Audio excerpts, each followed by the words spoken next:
Class শেষ করে বের হচ্ছি, এমন সময় একটা পিচ্চি এসে আমার হাতে একটা চিরকুট ধরিয়ে দেয়। তারপর এক দৌড় দিয়ে চলে যায়। আমি চিরকুটটা খুললাম, তাতে লেখা, এই যে মিস্টার, জানেন আপনাকে আমার অনেক ভালো লাগে। এটা পড়ে আমি কিছুক্ষণ চুপ রইলাম। কার চিরকুট কে জানে, আমাকে দেবে না এটা শিওর। মনে হয় বাচ্চাটা ভুল করে আমাকে দিয়ে চলে গেছে। ইস, বেচারি ওর মনের কথাটাও বলতে পারেনি। যাই হোক, চিরকুটটা পকেটে নিয়ে বাসার দিকে রওনা দিলাম। চিরকুট নিয়ে রাখলাম, কালকে আসলে যদি পিচ্চিটাকে দেখতে পাই তাহলে ওরে আবার দিয়ে দেব। আমি জুয়েল, অনার্স 3য় বর্ষের স্টুডেন্ট, ব্যাচেলার থাকি। আব্বু আম্মু বাড়িতেই থাকে।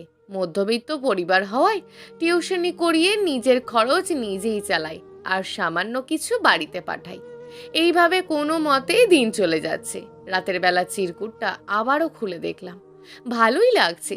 কে সেই ভাগ্যবান উপরওয়ালাই জানে। ইস, আমাকেও যদি কেউ এভাবে চিরকুট দিত। ভাবতে ভাবতেই ঘুমিয়ে গেলাম। পরের দিন ঘুম থেকে উঠে টিউশনি করিয়ে কলেজে গেলাম।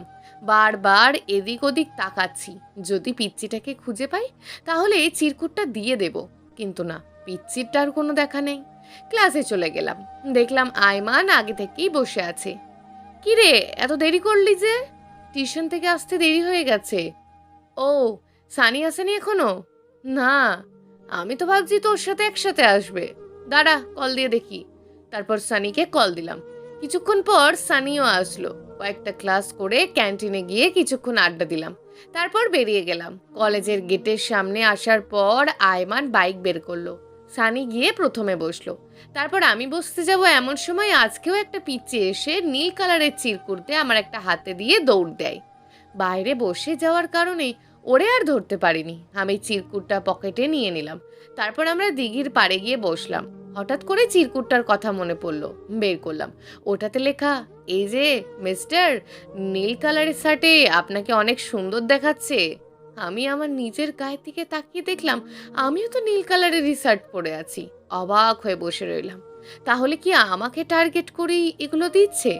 একদিন ভুল হবে, সব সময় তো আর ভুল হবে না। সানিয়া আমার হাত থেকে চিরকুটটা নিয়ে পড়লো। কি রে, এটা কি? একটা চিরকুট? কে দিয়েছে? জানি না, একটা পিচ্চি এসে দিয়ে গেছে। দেখি দেখি, এই নে। এই, কে রে মেয়েটা? দোস্ত, আমি সত্যিই জানি না। জানিস, গতকালকেও একটা দিয়েছে। কি বলিস? আমাদেরকে তো কিছু বলিসনি। আরে, আমি ভাবছিলাম কেউ হয়তো ভুল করে আমাকে দিয়ে দিয়েছে, তাই আর বলিনি। কি লেখা ছিল ওটাতে? এই যে মিস্টার, আপনাকে খুব ভালো লাগে। মামু, তোর তো হয়ে গেছে। তোর ওপর কেউ ক্রাশ খেয়ে বসে আছে। আরে না, হয়তো ভুল করে কেউ আমাকে দিয়েছে। ভুল কি মানুষের সব সময় করে? আর আজকের লেখাটা তো তোর গায়ের শার্টের সাথে মিলে গেছে। সেটাই তো। আচ্ছা বাদ দে, আরো কয়েকদিন দেখ। আমার মনে হয় তোকে কেউ পছন্দ করে। আর ধুর, আমাকে কে পছন্দ করবে? কেন করতে পারে না? পারে, বাট এত ছেলে থাকতে আমাকে কেন করবে? আচ্ছা বাদ দে, চল বাসায় যাব। তাড়াতাড়ি চল। আজকে বুয়াও আসবে না, রান্না করতে হবে। তারপর আয়মান আমাকে বাসায় পৌঁছে দিয়ে সে বাসায় চলে যায়। রাতের বেলা কিছুক্ষণ পড়লাম, ভালো লাগছে না দেখে এর একটা গল্পের বই নিয়ে বারান্দায় গেলাম। একটা চেয়ারে বসে পড়ছি, এমন সময় একটা মেসেজ আসলো। আমি ভাবছি সিম কোম্পানিগুলোর। খেয়াল না করে পড়ার দিকে মন দিলাম। 2 মিনিট পর আবার আসলো। এরপর মোবাইলটা নিয়ে দেখি একটা নতুন নাম্বার থেকে মেসেজ আসছে। প্রথম মেসেজ, কি ব্যাপার, মন খারাপ নাকি? দ্বিতীয় মেসেজ, কোনো সিম কোম্পানি থেকে মেসেজ আসেনি, আমিই দিয়েছি। মেসেজগুলো দেখে আমি কিছুটা অবাক হয়ে গেলাম। তার মানে সত্যিই আমার সাথে এগুলো হচ্ছে। আমি তাড়াতাড়ি ওই নাম্বারটাতে কল দিলাম, কিন্তু ব্যস্ত দেখাচ্ছে। পরে আমি একটা মেসেজ দিলাম, কে আপনি? কিন্তু কোনো রিপ্লাই আসলো না। যাই হোক, খেয়ে ঘুমিয়ে গেলাম। সকালে কলেজ গেলাম, গিয়ে দেখি সানি আইমান বসে আছে। কি রে, আসছস? কাল রাতের ঘটনাটা তাদেরকে বললাম। তার মানে তোকে কেউ ফলো করছে, কিন্তু তোর নাম্বার পেলো কোথায়? সেটাই তো ভাবছি। এমন সময় আরও একটা মেসেজ আসলো। আমি তাড়াতাড়ি করে মোবাইল বের করলাম, চেক করে দেখি ওটাতে লেখা আছে, এই ক্লাস করবেন না? ওই দুটো বাজের সাথে থাকলে আপনিও বাজে হয়ে যাবেন। আমি মেসেজটা সানিয়া রায়মানকে পড়ে শোনালাম। তার মানে ও আমাদের আশেপাশেই আছে। এই, বাইরে চল তো তাড়াতাড়ি। আমরা তাড়াতাড়ি করে বাইরে চলে আসলাম। অনেক খোঁজাখুঁজির পরও কাউকে দেখতে পেলাম না। সবাই যে যার মতন ব্যস্ত। আমরা ব্যর্থ হয়ে আবারও লাইব্রেরি রুমে চলে আসলাম। কিছুক্ষণ ওখানে থেকে বাইরে চলে যাব, এমন সময় সানি ফিদা হয়ে দাঁড়িয়ে আছে। কি রে, কি হয়েছে তোর? দোস্ত, আদ্রিতা আসছে। কোন আদ্রিতা? আমাদের ডিপার্টমেন্টের আদ্রিতা নাকি? ও আসছে তো কি হয়েছে? জানিস, ওরে দেখলে আমার ভিতরে লাড্ডু ফোটে। ওর গাল দুটো টেনে দিতে ইচ্ছে করে। শুধু তোর না, এই কলেজের মোটামুটি সবার ক্রাশ ও। সিনিয়ররা সবাই পিছে পিছে ঘোরে। খামোকা সময় নষ্ট করিস না, চল। বাইরে আসলাম। এসে যেই গেটের সামনে গেলাম তখনই একটা পিচ্চি এসে চিরকুটটা আমার হাতে দিয়ে চলে গেল। আমি চিরকুটটা না পড়ে এক দৌড় দিয়ে ছেলেটাকে ধরলাম। ওই দাঁড়া। জি ভাইয়া বলেন। তোকে এটা কে দিয়েছে? একটা আপু দিয়েছে। কোন আপু? আমি ওনাকে চিনি না। উনি আমাকে 50 টাকা দিয়েছেন, তারপর বললেন এইটা আপনাকে দিয়ে দৌড়ে আসতে। দেখলে চিনবি? না, উনি তো পর্দা পরা ছিল। আচ্ছা ঠিক আছে। ছেলেটাকে বিদায় দিয়ে আমি চিরকুটটা পড়লাম। প্রতিদিন একটা শার্টেই কেন পরে আসেন আপনি? শুধু এতটুকুই লেখা। তারপর সানি আয়মানের কাছে চলে আসলাম, ওদের সাথে বেরিয়ে গেলাম। রাতে পড়ছি এমন সময় সেই আগের নাম্বার থেকে মেসেজ আসলো, আমি আপনাকে 2টো শার্ট কিনে দেব। আমি রিপ্লাই দিলাম, কেন? আমি কি ফকির নাকি যে আপনার দেওয়া শার্ট পরবো? ও রিপ্লাই দিল, আর একবার কথা বললে মেরে পানিতে ফেলে দেব, যেটা বলছি সেটাই হবে। আমি সাথে সাথে কল দিলাম, কিন্তু না, কল যাচ্ছে না। সকালবেলা ঘুমিয়ে আছি এমন সময় আমার বন্ধু হাকিম আসলো। ওই জুয়েল, ওঠ, তোর পার্সেল আসছে। আমার আবার কিসের পার্সেল? আমি কেমন করে জানি? খুলে দেখ। আমি তাড়াতাড়ি করে খুলে দেখলাম ওটাতে 2টো শার্ট আছে। বুঝতে আর বাকি রইল না, কালকে রাতের কথাটা ও রেখেছে। কিছুক্ষণ পর একটা মেসেজ আসলো, আজকে এখান থেকে একটা পরে কলেজে আসবেন। দোস্ত, তোকে এটা কে দিল? একটা ছেলে দিয়ে গেছে। ছেলেটাকে চিনিস? আরে না, পিচ্চি একটা ছেলে এসে দিয়ে গেছে আর বলেছে এটা জুয়েলকে দেবেন। ও, কেসটা কি রে? কিসের কেস? আমার সাথে মিথ্যা বলিস না। আচ্ছা বলছি শোন। তারপর পুরো ঘটনা শেয়ার করলাম। তলে তলে এতটুকু করে ফেলেছিস, অথচ আমাকে কিচ্ছু বলিসনি। আমি ভাবছি হয়তো ভুল করে দিয়েছে, তাই বলিনি। তবে তোকে আর ফাহাদকে এমনিই আজকে বলতাম। আচ্ছা, কলেজে যাবি না? আচ্ছা ফ্রেশ হয়ে আসি। তারপর ফ্রেশ হয়ে নাস্তা করে ওখান থেকে একটা শার্ট পরে কলেজে চলে গেলাম। কলেজের গেট দিয়ে ঢোকার সময় আবারও মেসেজ আসলো, বাহ, খুব সুন্দর লাগছে। তার মানে আমার আশেপাশেই আছে। আমি তাড়াতাড়ি করে আশেপাশে খুঁজতে লাগলাম। গেটের দিকে তাকাতেই দেখি আদ্রিতা মেয়েটা গাড়ি থেকে নামছে। গাড়ি থেকে নেমে ও সোজা হাঁটা দিল। আমি একপাশে দাঁড়িয়ে রইলাম। মেয়েটা আসলেই অনেক সুন্দর, যে কেউ প্রথম দেখায় প্রেমে পড়ে যাবে, কিন্তু ভাবটা একটু বেশি। বড়লোক হলে যা হয় আর কি। আমার এত কিছু ভেবে লাভ নেই। আমিও আস্তে আস্তে হেঁটে ক্লাসে চলে গেলাম। দেখলাম সানি বারান্দায় হাঁ করে তাকিয়ে আছে। আমি গিয়ে মাথার মধ্যে একটা টোকা মারলাম, কি রে, হাঁ করে তাকিয়েছিস কেন? আদ্রিতা? কই আদ্রিতা? এখানেই ছিল। তুই পুরো পাগল হয়ে গেছিস, চল ভিতরে যাই। এই শোন, আজকে ক্লাস করব না। তো কি করবি? লাইব্রেরিতে চল। আচ্ছা চল। তারপর আমরা লাইব্রেরিতে গেলাম, একটা বই নিলাম। সানি মোবাইলে আদ্রিতা মেয়েটার ফেসবুক প্রোফাইল দেখছে। এমন সময় আমার মোবাইলে একটা মেসেজ আসে। চেক করে দেখি সেই মেয়েটা। কি ব্যাপার ক্যাবলাকান্ত, ক্লাস না করে এখানে কি? আমি তাড়াতাড়ি এদিক ওদিক খুঁজতে লাগলাম, কিন্তু কেউ নেই। লাইব্রেরির কোনো এক বরাবর একটা মেয়ে বারবার আমার দিকে তাকাচ্ছে। আমাকে দেখেই চোরের মতন হয়ে গেল। আমার মাঝে একটা খটকা লাগলো, এই মেয়েটা নয় তো? আমি তাড়াতাড়ি করে ওই মেয়েটার কাছে গেলাম। সানিও আসলো। ওই দাঁড়ান, আমাকে বলছেন? তো কাকে বলবো? জি বলুন। আপনার মোবাইলটা দেন তো। কেন? যেটা বলছি সেটা করেন। মেয়েটা ভয়ে ভয়ে মোবাইলটা দিয়ে দিল। আমি মেসেজগুলো দেখতে পেলাম না, কোনো কিছুই নেই। আমি কল লিস্ট চেক করেও দেখলাম, কিছুতেই মিলছে না। এমন সময় আবার একটা মেসেজ আসলো, কি ব্যাপার, ওই মেয়েটাকে ট্রেড দিচ্ছেন নাকি? ও তো কিছু করেনি। সরি আপু, ভুল হয়ে গেছে। একটা নাম্বার থেকে আমাকে অনেক জ্বালাচ্ছিল। আপনি যেভাবে তাকালেন আমি ভাবছি হয়তো আপনি। সরি, প্লিজ কিছু মনে করবেন না। মেয়েটা হ্যাঁ সূচক মাথা নাড়ল। আমি আস্তে করে ওখান থেকে চলে আসলাম। কিরে, তুই ওরে সন্দেহ করলি কেন? আরে ওর তাকানো দেখে মনে হয়েছিল। আচ্ছা বাদ দে। তারপর আরও কিছুক্ষণ আড্ডা দিয়ে বাসায় চলে আসলাম। রাতের বেলা হাকিমের গিটারটা নিয়ে বারান্দায় বসে আছি। গিটার বাজাবো ভাবছি, কিন্তু বারবার ওই মেয়েটার কথা মনে আসতে লাগলো। কে এই মেয়ে? সত্যি কি আমাকে ভালোবাসে নাকি মজা করছে? এমন সময় আবারও মেসেজ আসলো। কি ব্যাপার রাজকুমার, মন খারাপ নাকি? না। আরে হ্যাঁ শোনেন, আমি রাজকুমার না, সাধারণ একটা ছেলে। আমার জন্য আপনিই রাজকুমার। অনেকক্ষণ মেয়েটার সাথে মেসেজে কথা হলো। এই প্রথম মেয়েটার সাথে এতগুলো মেসেজ করলাম। বাড়িতে কল দিয়ে আব্বু আম্মুর সাথে কিছুক্ষণ কথা বললাম, তারপর খেয়ে ঘুমিয়ে গেলাম। পরদিন সানি আর আয়মান আমার বাসার সামনে আসলো বাইক নিয়ে। আমি রেডি হয়ে ওদের সাথে কলেজে চলে গেলাম। কলেজে গেটের সামনে কয়েকটা চটপটি আর ফুচকার দোকান আছে, আমরা ওখানে গিয়ে বসলাম।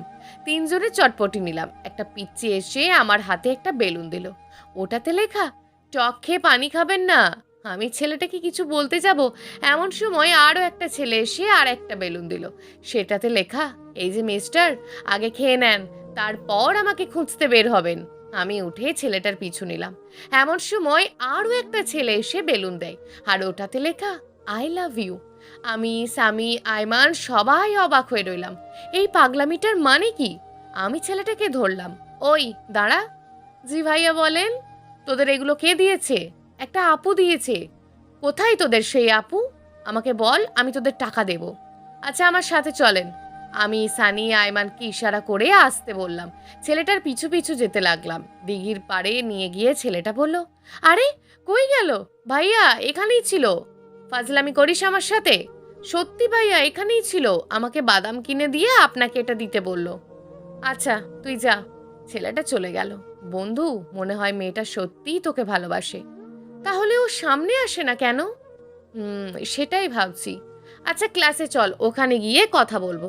তারপর আমরা ক্লাসে চলে গেলাম। ক্লাসে গিয়ে বসলাম। ক্লাস করে তারপর আমরা বাসায় চলে গেলাম। আজকে বারান্দায় গেলাম না। হাকিম ফাহাদদের সাথে ম্যাচ ভাড়া করা আর মিলের খরচের হিসাব করছি। এমন সময় মেয়েটা একটা মেসেজ দিল। আমি রিপ্লাই দিলাম না। রিপ্লাই না দেওয়া দেখে আবারও একটা মেসেজ দিল। আমি এরপরও রিপ্লাই দিলাম না। এরপর শুরু হলো ওর মেসেজ দেওয়া। দিতে দিতে 20টা মেসেজ দিল। পরে আমি রিপ্লাই দিলাম। রিপ্লাই পেয়ে কান্নার ইমোজি কয়েকটা দিল। তারপর বলল, আপনি খুব খারাপ। আমি অনেক খারাপ। একটু বারান্দায় আসেন। কেন? এত কথা বলেন কেন? আসতে বলছি আসেন। আসবো, তবে একটা শর্ত আছে। আমার সাথে মোবাইলে কথা বলতে হবে। পার্ট নিচ্ছেন? যেটা মনে করবেন। মেয়েটার রিপ্লাই দিল না। আমি নিজে থেকে কোনো মেসেজ দিলাম না। খেয়ে ঘুমিয়ে গেলাম। রাত প্রায় 2টোর সময় মোবাইলে কল আসলো। আমি ঘুমু ঘুমু চোখে তাকিয়ে দেখি মেয়েটার নাম্বার থেকে। আমি একটা লাফ দিয়ে উঠে গেলাম। প্রথমবার কেটে গেল, আবার দিল। এরপর ধরলাম। আমি চুপ করে আছি, ও পাশেও চুপ করে আছে। কিছুক্ষণ পর কথা আসলো। ঘুমিয়ে গেছেন নাকি? আমার মুখ দিয়ে কথা আসছে না। তারপরও বললাম, রাত তো অনেক হয়েছে, জেগে থাকার তো কোনো কারণ নেই। খাইছেন রাতে? হ্যাঁ। মেয়েটার ভয়েসটা অসাধারণ। এরকম মেয়ের সাথে সারা জীবনেও কথা বললে মনে হয় কথা শেষ হবে না। এবার খুশি হয়েছেন? আর একটা কথা। কি? আমাকে ভালোবাসার কারণটা? সব কথার উত্তর পেতে নেই। আচ্ছা তাহলে আপনি আমার সামনে আসেন না কেন? সময় হোক, তখনই আসবো। সময়টা কখন হবে?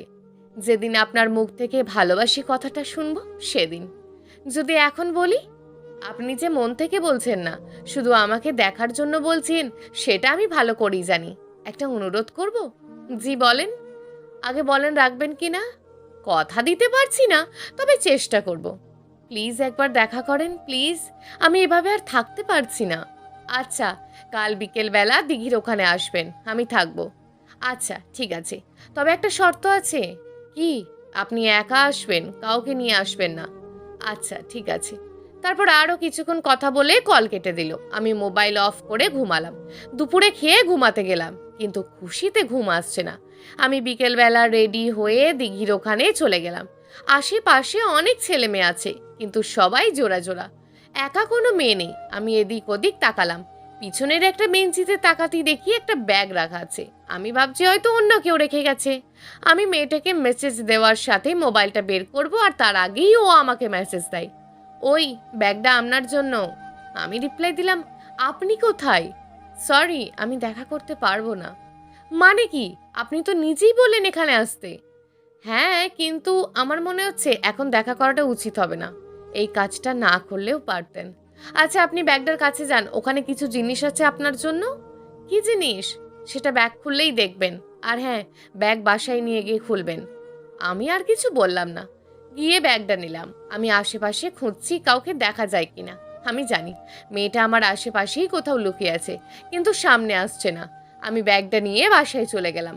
রাতের বেলা ব্যাগটা নিলাম খোলার জন্য। এই সময় হাকিম আর ফাহাদ আসলো। কি রে, এখানে কি? জানি না দোস্ত, গিফট দিয়েছে। কে দিয়েছে? ওই সেদিন তোর কাছে যে শার্ট পাঠিয়েছে সেই দিয়েছে। বাহ, ভালো তো।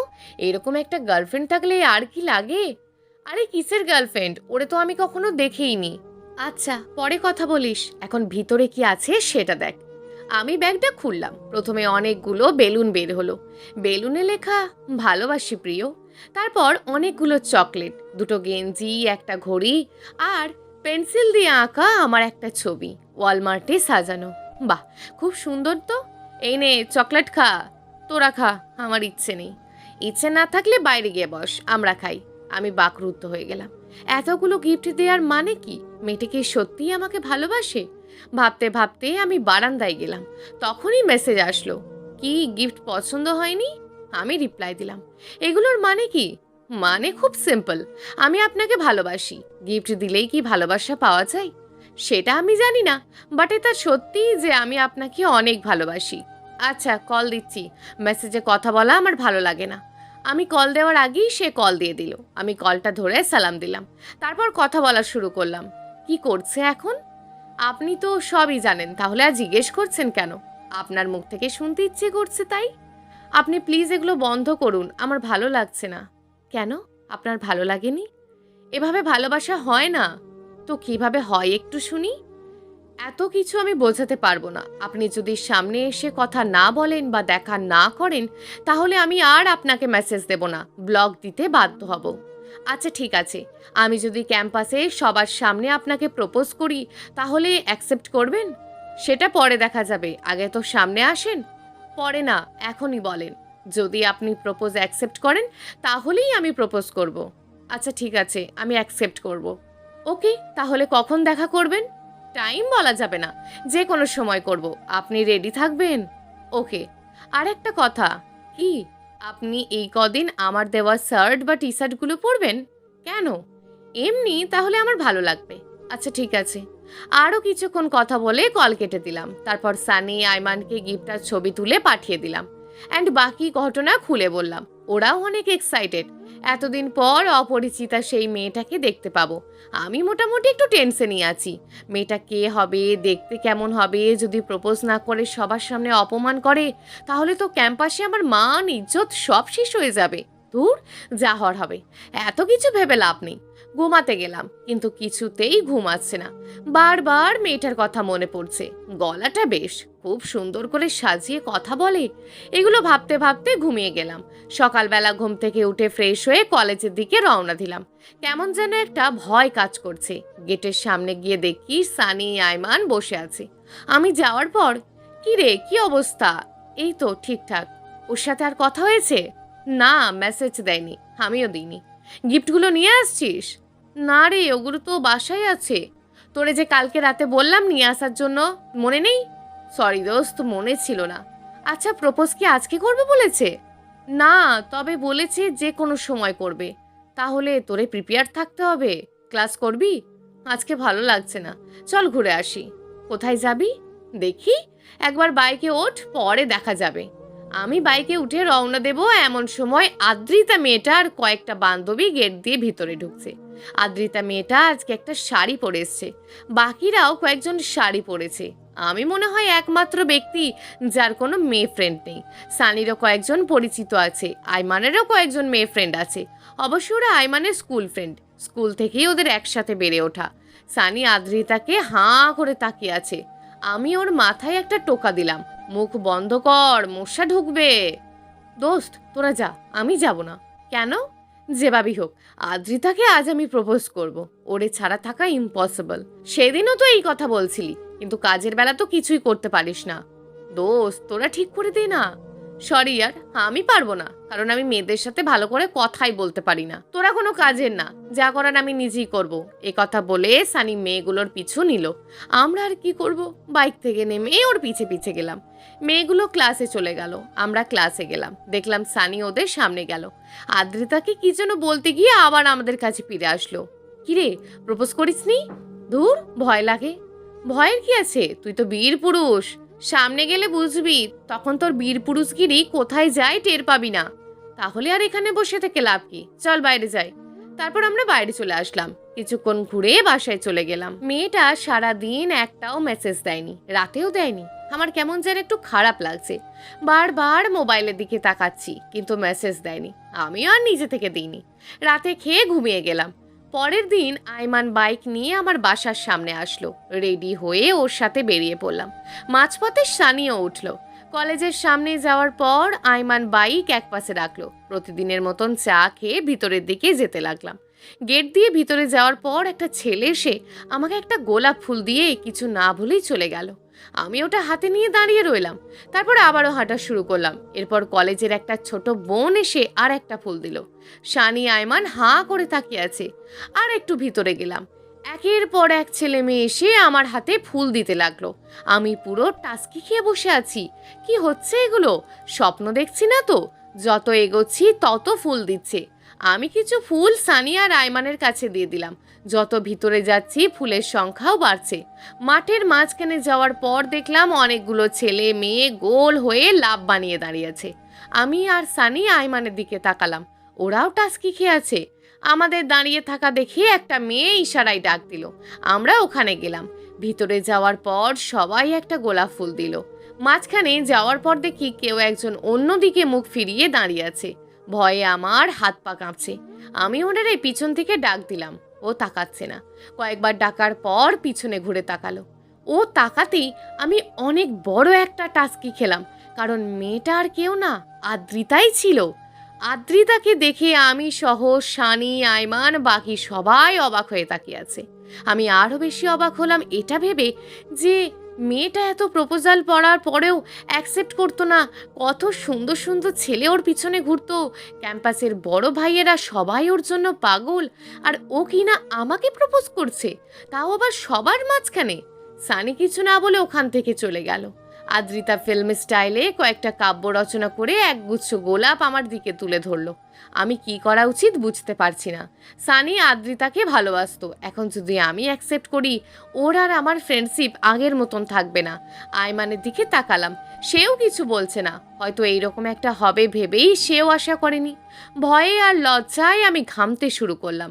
আদ্রিতা আবারও আমাকে ডাকে, কিন্তু আমার মন অন্যদিকে। কোনো কিছু না ভেবে আমি ওখান থেকে চলে গেলাম। ক্যাম্পাসের সবাই অবাক হয়ে তাকিয়ে রইল। আমি চলে যাওয়ার পর আদ্রিতা ফুলগুলো নিয়ে ওখানেই বসে যায়।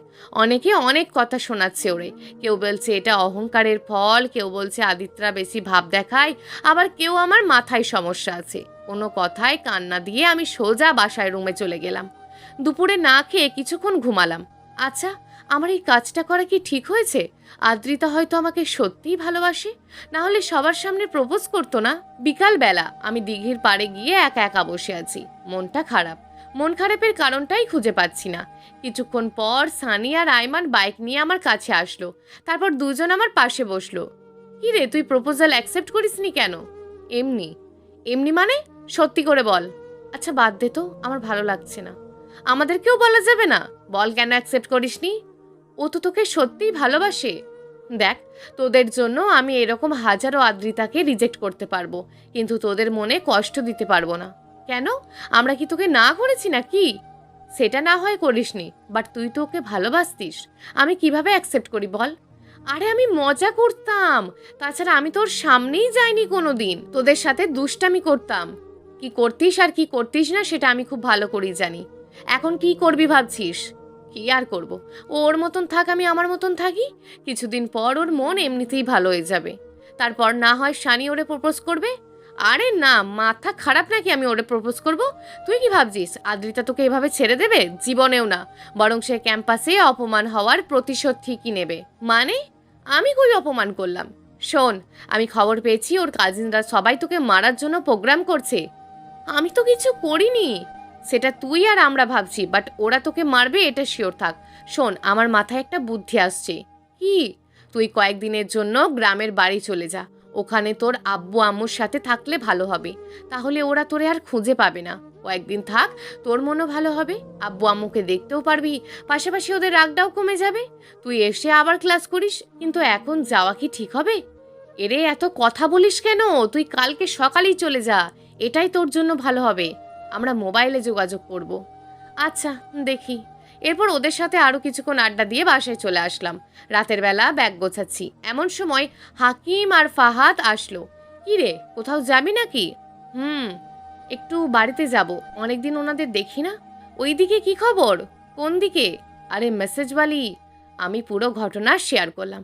তুই পাগল নাকি, এভাবে চলে আসতে পারলি? আমি কিছু না বলে আম্মুকে কল দিলাম। আগামীকাল আসবো সেই খবর দিলাম। আম্মু অনেক খুশি। তারপর খেয়ে ঘুমিয়ে গেলাম। পরের দিন সকালে তাড়াতাড়ি ঘুম থেকে উঠলাম, ফ্রেশ হয়ে নাস্তা করে ফাহাদ আর হাকিমের কাছ থেকে বিদায় নিলাম। নিচে আয়মান ছিল, ওর সাথে বাইকে করে বাস স্টেশনে গেলাম। মাঝপথে শানিও আসলো। টিকিট কেটে ওদেরকে বিদায় দিয়ে বাড়ির দিকে রওনা দিলাম। গাড়ি চলতে শুরু করলো। বারবার আদ্রিতার কথাই মনে পড়তে লাগলো। তার মানে আমিও কি আদ্রিতাকে ভালোবেসে ফেলেছি? ধুর, এটা হবে না। রাস্তায় আম্মু কয়েকবার কল দিয়ে জিজ্ঞেস করলো আর কতক্ষণ লাগবে, কতটুকু এসেছি। বাড়িতে যেতে যেতে প্রায় 2টো বেজে গেল। বাড়িতে যাওয়ার পর সবাই এসে জড়িয়ে ধরলো। দুপুরে খেয়ে একটা ঘুম দিলাম।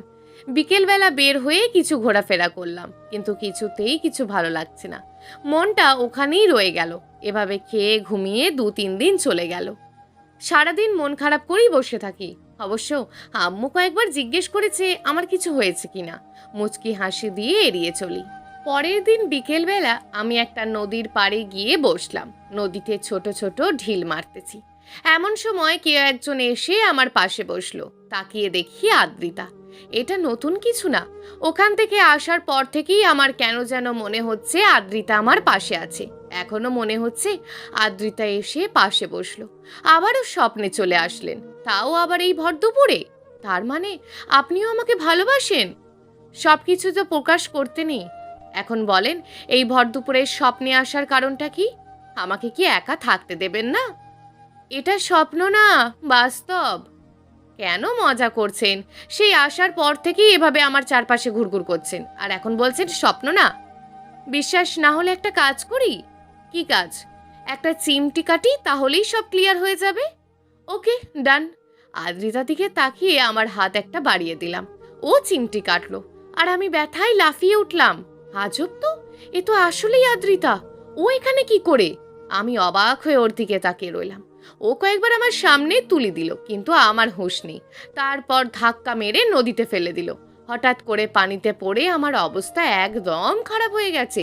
ভিজে অবস্থা শেষ। এটা কি করলেন? কোনটা? ধাক্কা দিলেন কেন? বেশ করেছি।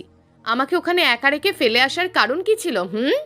সেটা পরে বলবো। আগে বলেন, আপনি এখানে কি করছেন? এখানে আসার ঠিকানা দিল কে? মানুষ চাইলে সব কিছুই সম্ভব। এখন কোনো প্রশ্ন করা যাবে না, আগে বাড়িতে চলেন, তারপর সব বলবো। জানেন, আপনাকে বাড়িতে আমার সাথে দেখলে সবাই কি ভাববে?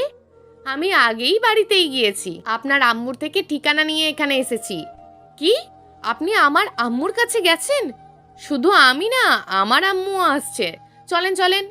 কি আর করা, ভেজা শরীর নিয়ে হাঁটতেছি। আমার এখন কেমন জানি মনে হচ্ছে এটা স্বপ্ন।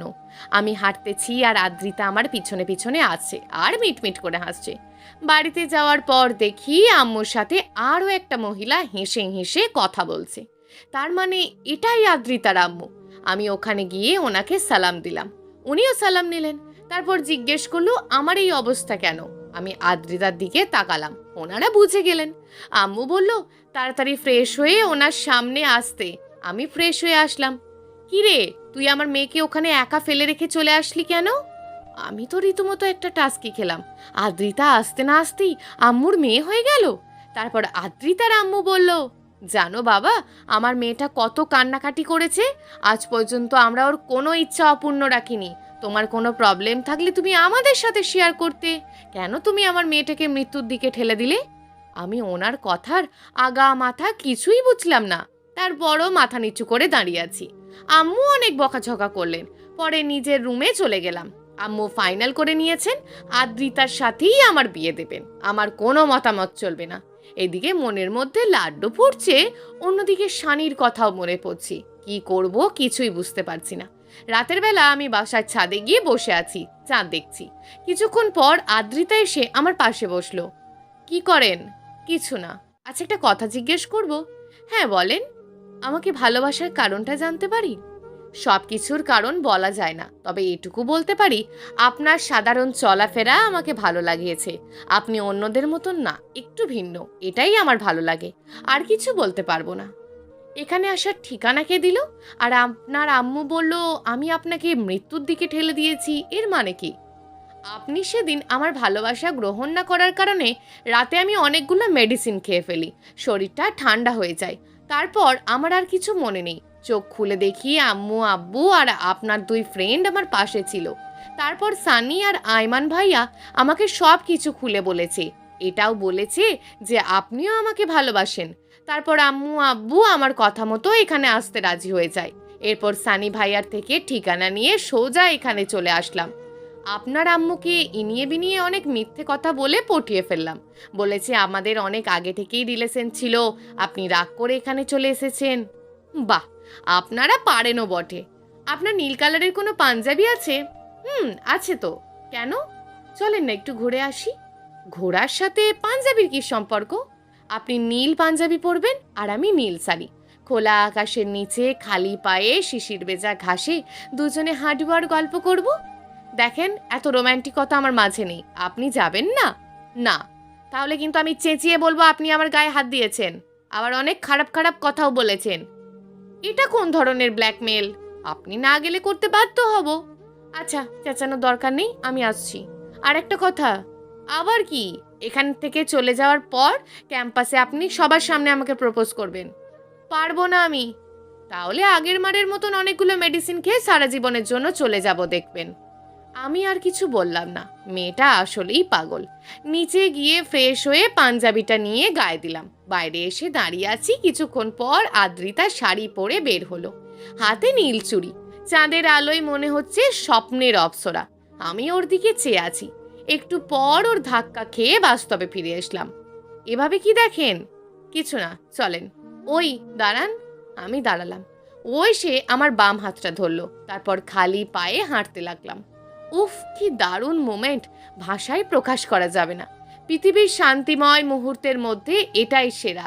হালকা বাতাস, মিষ্টি চাঁদের আলো, পাশে আছে ভালোবাসার মানুষ। সুখে থাকার জন্য এর থেকে ভালো কিছু আর হতেই পারে না। ভালোবাসা হোক চির অমর, চিরস্থায়ী, চলতে থাকুক অনন্তকাল, বেঁচে থাকুক প্রত্যেক সত্যিকারের ভালোবাসা। প্রিয় দর্শক, যদি আজকের গল্পটি আপনাদের ভালো লেগে থাকে তাহলে ভিডিওটিতে অবশ্যই একটি লাইক করে আপনার মূল্যবান একটি কমেন্ট করুন। আর হ্যাঁ, চ্যানেলটিকে যদি সাবস্ক্রাইব করে না রাখেন তাহলে চ্যানেলটিকে অবশ্যই সাবস্ক্রাইব করে আমাদের পাশে থাকুন। দেখা হবে আগামীকালের নতুন এবং আকর্ষণীয় গল্প নিয়ে। ধন্যবাদ।